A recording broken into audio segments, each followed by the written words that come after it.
In Venezuela, anti-government protesters are flooding the capital city of Caracas, rallying against the government of President Nicolas Maduro. Demonstrators have clashed with riot police. At least 3 people have been killed. Adding to the chaos, General Motors said Thursday it was forced to shut down operations after Venezuelan authorities unexpectedly seized the company's plant and stole its cars. Venezuela is currently experiencing its worst recession in decades. The auto industry has collapsed, oil revenue has tumbled, and the country is short on cash for imports. GM is the latest in a string of corporations that have been taken over by the Venezuelan government as part of the so-called 21st century socialist revolution, which actually started 2 decades ago under the late Hugo Chavez. Joining me now is Virginia Lopez. She's a freelance journalist in Caracas. And Virginia, what's happening there right now, and what do both sides want? Well, we've just entered the second consecutive day of anti-government protests. We saw a rather significant concentration of people today, not only yesterday, which was perhaps one of the largest we've seen in the recent years, but also today people again gathered on the freeways and on major thoroughways throughout the city of Caracas. Anti-government protesters are basically demanding 3 key things. They want to have a clear idea of when free and fair elections will be held. They want the liberation of all of political prisoners that are currently behind bars. And they also want a complete renewal of the judicial branch, which many here believe to be packed with government loyalists.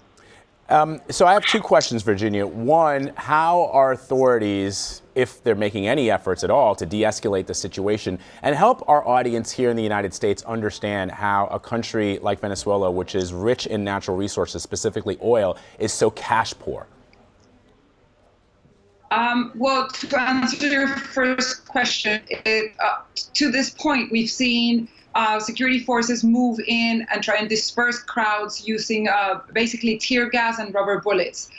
These marches have unfortunately not really pushed forward the government to negotiate and sit down with the opposition.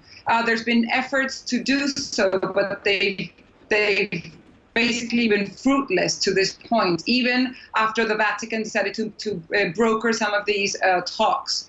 And to answer your second question, it's really quite difficult to understand how a resource-rich country that for so long was seen as the most prosperous economy in South America and certainly one of the most stable democracies in the region, spiraled to what is now what now people are comparing to sort of the Zimbabwe of Latin America. It hasn't quite reached rock bottom, and this is why people are comparing it to Zimbabwe. It just seems to sort of muddle through these numerous crises that go from a health sector crisis to chronic food shortages, and also to a decrease in oil production. Venezuela relies almost solely on oil.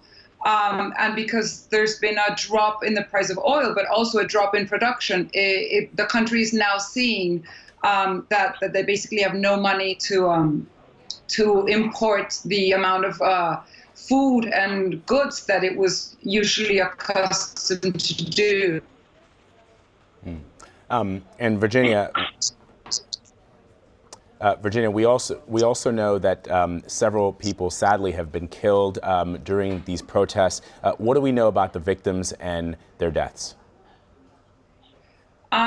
In the last 2 days, 3 people have been killed. There was a 17-year-old student who was headed to a soccer match, but somehow was killed allegedly by members of colectivos. They're sort of like these armed civilian militia groups. The second victim was a woman in the Andean state of Táchira. We just heard from the Minister of Defense saying that she was killed by a member of a party that is part of the opposition coalition. Now, the leader of this party has said that these claims are untrue and that they're just seeking to to blame her so as to justify her incarceration. So it's highly disputed at this time. And the third victim was a National Guard who was killed also in crossfire, allegedly, I'm sorry, not crossfire, but by a sniper. Previous to these three deaths, in the 3 weeks of protests that we've also been seeing, there were other 5 victims. So again, it seems like not only is the sort of tension escalating, but also the street repression and the animosity on both sides. Virginia Lopez in Caracas for us. Thank you, Virginia. We appreciate it.